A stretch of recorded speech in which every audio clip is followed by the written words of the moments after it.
যে ক্ষতি আমার হলো তার দায়ে কে নেবে? বুঝিনি পাওয়ার আগে সবই যে হারাবে।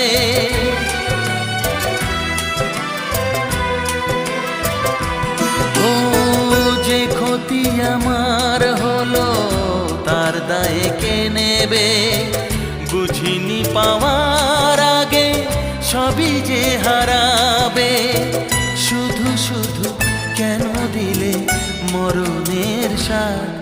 ও চাঁদ আমার কি অপরাধ তুমি বলে দাও। ও চাঁদ